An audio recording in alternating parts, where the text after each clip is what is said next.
Hello children, today I am here with a new video and this video is for class 8 and our chapter is the need of a parliament. In the previous video I have discussed about Rajya Sabha and today I am going to discuss about the Lok Sabha. So Lok Sabha is the lower house of the parliament and the members of the Lok Sabha are directly chosen by the people through universal adult franchise. जो हमारा constitution हमें दिया है vote देने का अधिकार या अपने लोगों को चुनने का अधिकार, अपने रिप्रेजेंटेटिव्स को, तो चुने हुए मेंबर्स जो हमारे हैं वो एमपीज जो हैं वो चुनकर लोकसभा में जाते हैं। तो टोटल 545 मेंबर्स होते हैं जिसमें से 2 प्रेसिडेंट द्वारा नॉमिनेट किया जाता है और बाकी जो मेंबर्स हैं उनको चुनकर भेजा जाता है। अलग अलग पार्टी से, अलग अलग क्षेत्रों से, अलग अलग कॉन्स्टिट्यूएंसी से मेंबर ऑफ पार्लियामेंट चुनकर भेजे जाते हैं। इसके लिए पूरे देश को कॉन्स्टिट्यूएंसीज में बांटा जाता है और ये बेस्ड ऑन पॉपुलेशन होता है। जहां जितनी पॉपुलेशन जिस स्टेट में वहां उतनी ज्यादा कॉन्स्टिट्यूएंसीज होती है। तो जो मेंबर्स ऑफ लोकसभा हैं उनका टेन्योर 5 इयर्स का होता है, 5 साल के लिए चुन के जाते हैं। और अगर किसी प्रकार का कोई गवर्नमेंट को मेजॉरिटी वगैरह नहीं है तब इसके टेन्योर कंप्लीशन से पहले, यानी अगर ये टेन्योर पूरा नहीं भी कर रहा उसके पहले भी प्रेसिडेंट इसको डिसॉल्व कर सकते हैं, भंग कर सकते हैं। इसके अलावा इमरजेंसी के वक्त अगर देश में किसी तरह की इमरजेंसी है, चाहे वो एक्सटर्नल वॉर हो या इंटरनल रिबेलियन हो, इंटरनल किसी तरह का रिवोल्ट हो या कोई पैंडेमिक हो, तो ऐसे दौर में अगर पार्लियामेंट जो है वो चाहे तो इसको 1 साल के लिए ये टेन्योर को बढ़ा सकती है। यानी पार्लियामेंट के मेंबर्स का जो कार्यकाल है वो 1 साल बढ़ सकता है, 6 साल हो सकता है। अब हम लोग डिस्कस करेंगे कि क्या फंक्शंस हैं पार्लियामेंट के।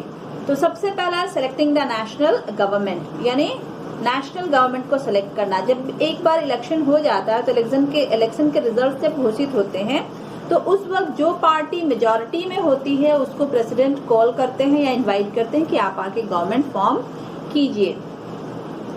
तो जो भी पार्टी एटलीस्ट 272 सीट्स के साथ जीत कर आई है तो वो गवर्नमेंट फॉर्म करती है। अगर मान लीजिए कि किसी पार्टी को पूर्ण बहुमत नहीं है, 272 सीट्स वो जीत के नहीं आई, एमपी जीत के नहीं आए हैं, ऐसी स्थिति में कोalition गवर्नमेंट बनाई जाती है जहां 1 या 2 या 2 से अधिक 4 या 5 पार्टीज मिलकर कोalition गवर्नमेंट गठजोड़ की सरकार बनाती है।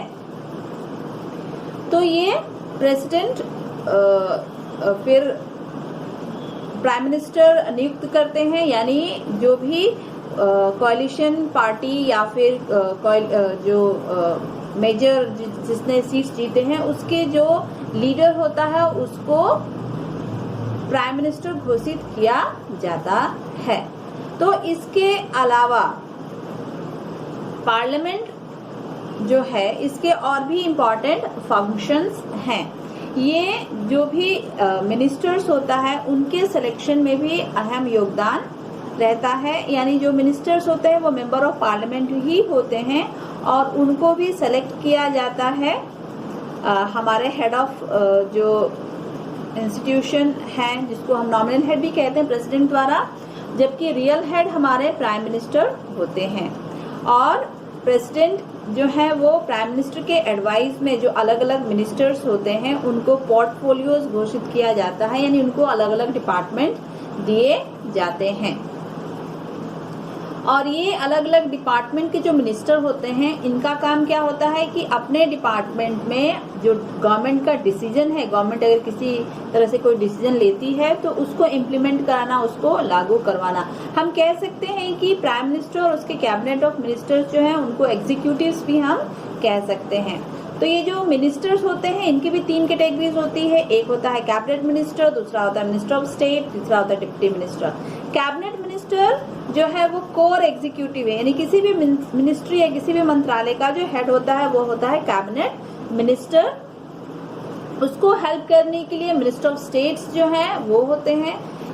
कभी कभी उनको इंडिपेंडेंट पोर्टफोलियो भी दिया जाता है, जैसे बहुत जो छोटे छोटे मंत्रालय हैं, जैसे कोयला मंत्रालय हो गया, खाद्य आपूर्ति मंत्रालय, तो यहाँ पे इवन हम कह सकते हैं कि अभी फिलहाल में जो खेल मंत्रालय, स्पोर्ट्स मिनिस्ट्री, उसमें भी मिनिस्टर ऑफ स्टेट किरण रिजिजू जो हैं उनको स्वतंत्र प्रभार या उनको इंडिपेंडेंटली मिनिस्टर बनाया गया है।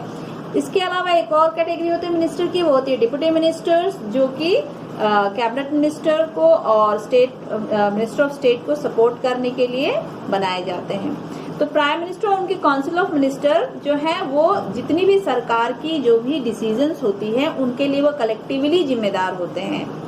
कलेक्टिव रिस्पॉन्सिबिलिटी उनकी होती है हर एक चीज में।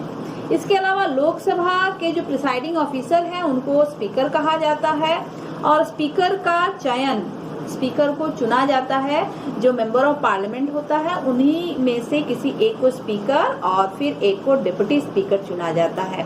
तो स्पीकर का काम क्या होता है? स्पीकर का काम होता है कि वो हाउस में लॉ एंड ऑर्डर मेंटेन करे, हाउस के जो भी कार्रवाई है वो सुचारू ढंग से चले, अच्छे ढंग से चले, ये स्पीकर का काम होता है।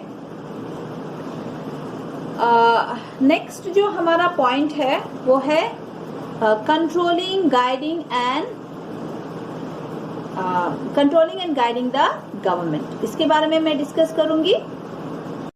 यस, मैं अब controlling and guiding the government के बारे में डिस्कस करूंगी। तो गवर्नमेंट का ये काम है कि कंट्रोल करे, गाइड करे और इन्फॉर्म करे लोगों को गवर्नमेंट के पॉलिसीज के बारे में। ये पार्लियामेंट का काम है। तो पार्लियामेंट का ये एक कार्य प्रणाली भी है। तो हम जानते हैं कि एग्जीक्यूटिव्स जो होते हैं, लेजिस्लेचर हमारा क्या हो गया? लेजिस्लेचर हो गया हमारा पार्लियामेंट, यानी जो कानून बनाने वाले हैं उनको लेजिस्लेचर कहा जाता है। तो एग्जीक्यूटिव्स जो होते हैं वो आंसरेबल होते हैं लेजिस्लेचर के प्रति, यानी अगर वो कोई भी कार्य करते हैं, कोई भी वर्क जो वो करते हैं, तो they have to give an account or they are answerable to the legislature. They have to give the account of policies, expenses, and their income, what it is going to come. They have to give an account of it to the parliament. यानी government जो है अपने हर चीज का हिसाब किताब, चाहे वो कोई भी पॉलिसीज हो, किसी तरह का कोई खर्च हो, एक्सपेंस हो, या फिर जो इनकम्स आ रहे हैं, इसके बारे में पूरा लेखा जोखा जो है वो गवर्नमेंट पार्लियामेंट में देती है। ये बजट के दौरान दिया जाता है, बजट जब पेश किया जाता है तब। इसके अलावा ऑपोजिशन का भी बहुत अहम रोल होता है हमारे पार्लियामेंट्री डेमोक्रेसी में। ऑपोजिशन जो है वो सरकार पे दबाव डालकर सूचना प्राप्त करती है, या सरकार के जो भी पॉलिसीज हैं अगर उसमें किसी तरह की कमियां दिखती हैं तो ये लोगों को उजागर करके बताया जाता है ऑपोजिशन द्वारा। तो पार्लियामेंट के काम करने का तरीका जो है उसमें दो है, एक है क्वेश्चन आवर, दूसरा है zero hour. Question hour, first hour जो सिटिंग का होता है पार्लियामेंट का, उसको क्वेश्चन आवर कहा जाता है। और इसमें जो एमपीज होते हैं वो एडवांस में क्वेश्चंस मिनिस्ट्रीज को भेजते हैं और वो मिनिस्टर, रिलेटेड मिनिस्ट्री से मिनिस्टर आके इसका उत्तर देता है। इसके अलावा होता है zero hour. Zero hour question hour के इमीडिएटली बाद में शुरू होता है जीरो आवर, और इस आवर के दौरान पब्लिक इंटरेस्ट में कोई एमपी अगर चाहे पब्लिक इंटरेस्ट में, तो वो खड़े होकर क्वेश्चन अराइज कर सकता है, अपनी बात को रख सकता है, गवर्नमेंट को सुझाव दे सकता है, गवर्नमेंट को अपनी प्रॉब्लम बता सकता है। तो हम कह सकते हैं जो एमपीज होते हैं वो रिप्रेजेंटेटिव्स जो लोगों के होते हैं, उनका एक अहम रोल है कि वो गवर्नमेंट को डायरेक्ट करे। मान लीजिए कि हमारे क्षेत्र में अगर किसी तरीके से बाढ़ आई हुई है या किसी तरह की कोई आपदा आई हुई है, तो गवर्नमेंट का ध्यान खींचने के लिए अगर हमारे क्षेत्र में अच्छे रोड या अच्छी सुविधाएं हमको चाहिए, तो गवर्नमेंट का ध्यान खींचने के लिए कोई भी एमपी खड़ा होके जीरो आवर के दौरान सरकार को रिक्वेस्ट कर सकता है, क्वेश्चन कर सकता है, जो पॉलिसीज हैं उनके ऊपर क्वेश्चन कर सकता है। इसके अलावा लोगों को अपडेट करेगा, जो भी गवर्नमेंट की पॉलिसीज हैं वो जन जन तक पहुंचाना, लोगों तक पहुंचाना, ये एमपीज का काम है। और एमपीज को ये इन्फॉर्मेशन कहाँ से मिलेगा कि क्या पॉलिसीज है गवर्नमेंट की? वो है पार्लियामेंट के सिटिंग्स में जो डिस्कशन होते हैं उनसे मिलेगा। इसके अलावा पार्लियामेंट का एक और बहुत ही अहम रोल है, वो है इम्पीचमेंट का। यानी प्रेसिडेंट, वाइस प्रेसिडेंट, जजेस ऑफ सुप्रीम कोर्ट और हाई कोर्ट, अगर इनको हटाना है तो इनको हटाने के लिए पार्लियामेंट इम्पीचमेंट लाती है। अगर किसी तरह का वायलेशन कॉन्स्टिट्यूशन में या मिसयूज अगर पावर का ये पार्लियामेंट प्रेसिडेंट, वाइस प्रेसिडेंट या जजेस ऑफ सुप्रीम कोर्ट या हाई कोर्ट करते हैं तो इनको हटाने के लिए पार्लियामेंट जो है इम्पीचमेंट ला सकती है। इम्पीचमेंट प्रोसेस बहुत ही जटिल प्रोसेस है, बहुत ही टफ है, लेकिन ये फिर भी ये प्रावधान है कि अगर किसी तरीके से प्रेसिडेंट, वाइस प्रेसिडेंट या सुप्रीम कोर्ट या हाई कोर्ट के जजेस अगर वो किसी तरह का मिसयूज ऑफ पावर करते हैं तो इम्पीचमेंट उनके खिलाफ लाया जा सकता है। उनको उनके पद से, उनके जो भी पोस्ट है उससे हटाया जा सकता है। इसके बाद जो है एक और जो पॉइंट है वो कंट्रोल ऑन गवर्नमेंट फाइनेंस, यानी पार्लियामेंट का काम है कि गवर्नमेंट के फाइनेंस पे, यानी गवर्नमेंट का जो भी इनकम हो रहा है और जो भी सोर्स ऑफ इनकम हो रहा है और सोर्स ऑफ इनकम, ये पार्लियामेंट को पता होना चाहिए। जो एक्सपेंसेस हो रहे हैं, यानी गवर्नमेंट किन किन चीजों पे क्या क्या खर्च करने जा रही है, ये भी गवर्नमेंट को पता होना चाहिए। गवर्नमेंट जो है वो पार्लियामेंट को बताएगी। तो जो भी इंटेंडेड एक्सपेंसेस है during a year, budget session होता है, फरवरी में शुरू होता है, बजट फाइनेंस मिनिस्टर रखते हैं हर साल, और इसमें पार्लियामेंट में गवर्नमेंट अपने इंटेंडेड एक्सपेंसेस, यानी वो क्या खर्च करने जा रही है और कहां से उस खर्च की पूर्ति, अगर एक्स्ट्रा खर्च करने जा रही है तो कहां से किस टैक्स को बढ़ाकर वो उस खर्च की पूर्ति करेगी, ये गवर्नमेंट पार्लियामेंट को बताती है। इसके अलावा अगर किसी तरह का न्यू टैक्स या लॉज जो है वो लागू किए जा रहे हैं तो गवर्नमेंट इसको भी सामने रखेगी। चौथा और अहम जो हमारा है पॉइंट वो है लॉ मेकिंग, यानी लेजिस्लेचर का अहम और इम्पोर्टेंट काम है लॉ मेकिंग यानी कानून बनाना। तो हमारे कॉन्स्टिट्यूशन में 2 जगहों पे कानून बनाने की छूट दी गई है, क्योंकि हमारा फेडरल सिस्टम ऑफ गवर्नमेंट है। हमारे देश में 2 जगह सरकार होती है, एक सेंटर में होता है और एक अलग अलग राज्यों में होता है। तो इस तरीके से कॉन्स्टिट्यूशन ने 3 लिस्ट बनाए हैं, एक का नाम है सेंट्रल लिस्ट, दूसरा स्टेट लिस्ट, तीसरा कंकरेंट लिस्ट। और इन लिस्ट में वो सब्जेक्ट्स का जिक्र है जो कि स्टेट गवर्नमेंट जिन पे कानून बना सकती है, जिन पे सेंट्रल गवर्नमेंट बना सकती है। और कंकरेंट लिस्ट में ऐसे मुद्दे हैं, ऐसे सब्जेक्ट्स हैं जिन पे दोनों गवर्नमेंट जो है कानून बना सकती है। तो सेंट्रल लिस्ट में बहुत से ऐसे कानून हैं जैसे कि डिफेंस हो गया, मनी, बैंकिंग, टेलीफोन, इस पे सेंट्रल गवर्नमेंट कानून बनाएंगी। इसमें टोटल 97 सब्जेक्ट्स हैं। स्टेट लिस्ट में लेजिस्लेटिव असेंबली जो स्टेट की होती है, विधानसभाएं कानून बनाती हैं। और इसमें टोटल पहले 66 था जब ये कॉन्स्टिट्यूशन बनाया गया, लेकिन बाद में जब इसमें अमेंडमेंट करके 59 सब्जेक्ट्स हैं। और ये subjects sale tax, construction of road, maintenance of road, national highway, agriculture, irrigation, police and health care, marriage and divorce, इन सब पे बना सकती है स्टेट गवर्नमेंट कानून। तीसरा है कॉन्करेंट लिस्ट, तो इसमें टोटल 52 सब्जेक्ट्स है। इस पे एजुकेशन, फैक्ट्री और इंडस्ट्री, इलेक्ट्रिसिटी, लेबर, इन सब से रिलेटेड लॉज जो है वो दोनों बना सकते हैं। लेकिन अगर किसी भी कारण से स्टेट गवर्नमेंट और पार्लियामेंट ने जो भी स्टेट विधानसभा और पार्लियामेंट के कानून में कोई फर्क आता है, अगर दोनों कॉन्ट्राडिक्टरी है, एक दूसरे से अलग है, तो ऐसी स्थिति में जो यूनियन पार्लियामेंट ने जो कानून बनाया है वो कानून जो है वो इसमें मान्य होगा। तो लॉ मेकिंग में जैसे मैंने आपको कहा कि टोटल 97 सब्जेक्ट्स हैं जिसपे यूनियन गवर्नमेंट कानून बना सकती है, जिसमें railway, banking, telephone, foreign affairs आते हैं। कुछ रेसिड्यूरीज भी सब्जेक्ट, स्पेशल पावर्स भी हैं। इसके अलावा कॉन्स्टिट्यूशन को ये अथॉरिटी है, ये पावर है कि अगर किसी तरीके से कॉन्स्टिट्यूशन अगर किसी तरीके से स्टेट में सरकार नहीं है, नेशनल इमरजेंसी घोषित की गई है, या स्टेट मशीनरी का ब्रेकडाउन हो गया है, वहाँ कोई सरकार नहीं है, या इमरजेंसी लागू हो गया है, राष्ट्रपति शासन लागू हो गया, तो ऐसे स्थिति में पार्लियामेंट जो यूनियन पार्लियामेंट कानून बनाएगा।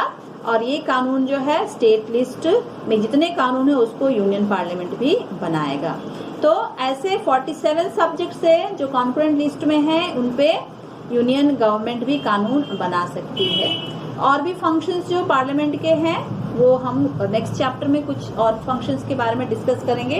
इसके बाद आता है कि अलग अलग रिप्रेजेंटेशंस जो हैं ये रीजनल पार्टीज द्वारा पार्लियामेंट में अलग अलग लोगों को रिप्रेजेंटेशन मिला है।